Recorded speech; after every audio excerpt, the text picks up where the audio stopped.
afternoon, everyone. My name is Pooja Kalyani, and this is Fran, and we're going to be presenting to you guys about designing your visuals in Chapter 5. So, the 5 most important things out of 5 are choosing your presentation style, creating your titles, designing a basic template, thinking visually about your design, and editing your presentation.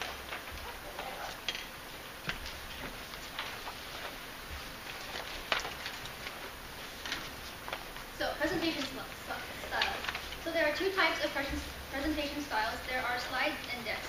So slides are the ones that we are the most familiar with. The presenter is normally standing. There is less information on the slide. The presenter can control the flow of the information, whereas in decks, the opposite happens. Everyone is given their pamphlet. You can consider decks as when we were in elementary school and the teacher was standing on her podium in her stool and she had that big flip book. Do you remember? Okay, yeah. So that would be an example of a deck. There's lots of more information on a deck. Everyone can either go ahead and look at the next points, or they can go back and look at the prior points. It's hard for the presenter to keep everyone's attention on the same point in a deck. It's a lot easier for that to happen in a slide. Next thing would be creating your titles. So it's really important to identify what the audience needs to see. The audience has to have a visual, reinforcing the structure of the talk. So normally the titles of the presentations, the first slide you have, the title of the presentation. Your second slide is normally like the table of contents. The next slides are like your subtopics or subsections. So you could title your topics after your slides. Then after that, you have a summary type of title, and then depending on if you have a closing and a question and answer session, if you just have a closing, then you have one closing slide. If you have a question and answer session, you may have a primary closing and then your secondary closing. Emphasizing your main points, it's important to make sure that your titles reflect your main ideas. You also want to make sure that when you title a slide that it covers the whole idea and not just a specific point of the main idea, because that can be misleading and your audience may not completely follow or understand the importance of your full idea. They may only grasp a certain section of that. Making yourself the visual. It is possible that when you have a presentation that you may have a blank slide with no title. You can use that as a guide to control the flow of the presentation. Let's say you want to have an emphasis on a particular point in your presentation. You can have that blank slide there and you can talk about it more. Then you as a presenter become the more focal point, you're the center of attention. So it is also important to make sure to keep that in consideration that you can have a blank slide and you don't have to have a title for all of your slides. Creating titles to clarify your message. So the first point, specify your point.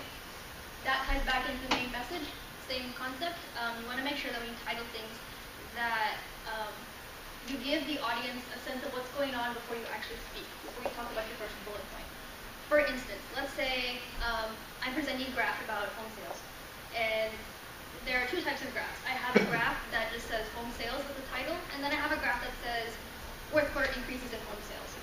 The audience is going to learn more out of that second graph without actually interpreting that graph versus if I had a graph that just said home sales.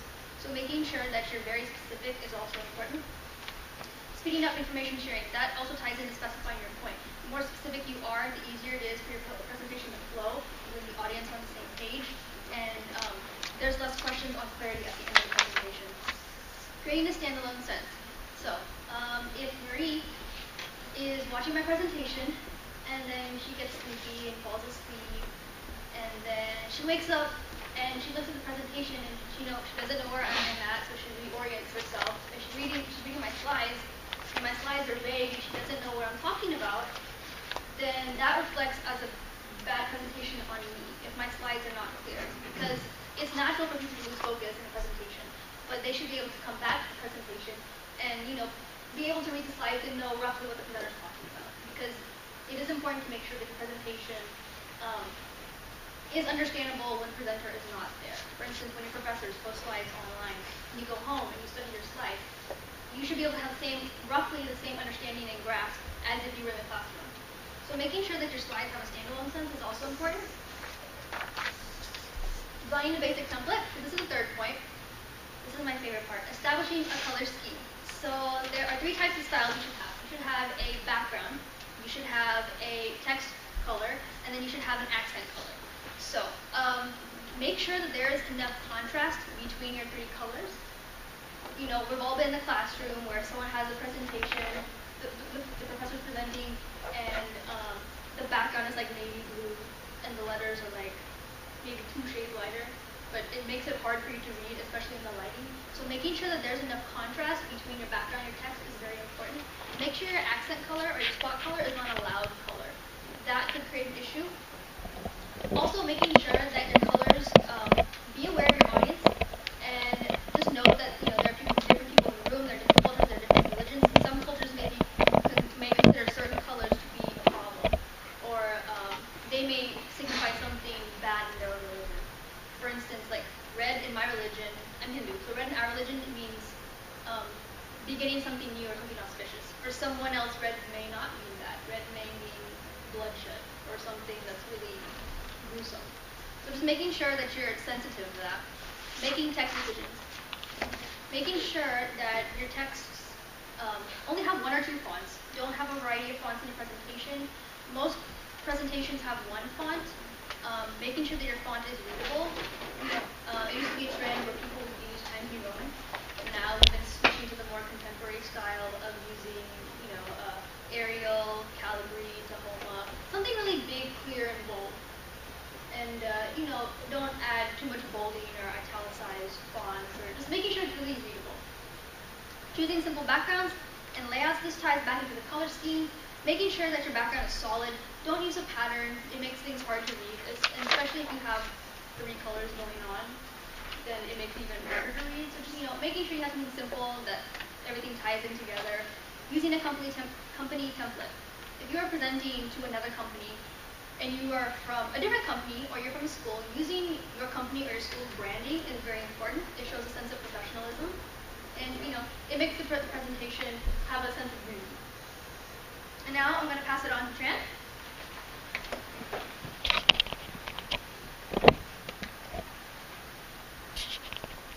So think visually as you design. Now, once you have a well-designed template, you want to decide what to put in the slide, and there are a lot of elements you want to consider add-on to make your slide more visual. The 2 most common is chart and diagram. Charts, there are 4 columns, time series, item, component, and correlation, where the main purpose is to explaining number. Diagram, also there's a lot of diagram, but their function mainly fall into 2 categories. First is highlighting, illustrate a sequence, and second is highlighting a relationship. This slide will give you a detailed advice about how you should choose your chart. Like, if your message is about pattern over time, then time series chart should be your choice, which include column chart, line chart. If you focus on breaking items, then you should choose bar chart and subdivided bar chart. If you want to illustrate the relationship between parts of a whole, then you should choose bar chart, subdivided column.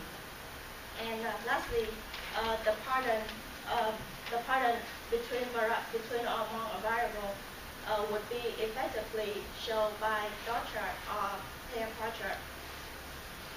Like as I said earlier, diagrams, there's a lot of diagrams, but their 2 main purpose is to showing the relationship and the sequence. So the top diagram is showing how you use it to show relationship, and the bottom diagram is showing how you use it to show a sequence, to illustrate a sequence. Now, after designing, you want, in order to have a complete presentation, you want to make sure to do the 3 things. First, verify that you have a clear structure. This can be done by repeating the previous slide and adding tracker. Second, you want to enhance the visual effect, like check the use of color, like use pointer, like use graphic as a pointer, and eliminate chart chunk. And finally, group and process again. Like make sure that you have consistent basis, like error-free document and auto citation. Now, what you're going to to the summary So- before we have the quiz? So summary. Presentation styles. Remember there are two types. Slides and decks. The design of your presentation. Pick a color scheme. Background color. Text color. Accent color. And Fran is going to go over the last ones. Chart, that's for chart, time series, item, and correlation. Diagram with two main purposes, highlighting the relationship and illustrate a sequence. Proof, like there's three ways to prove your presentation. Make sure it have consistent basis. No like error-free document, and you already cite all your sources. Next is your quiz.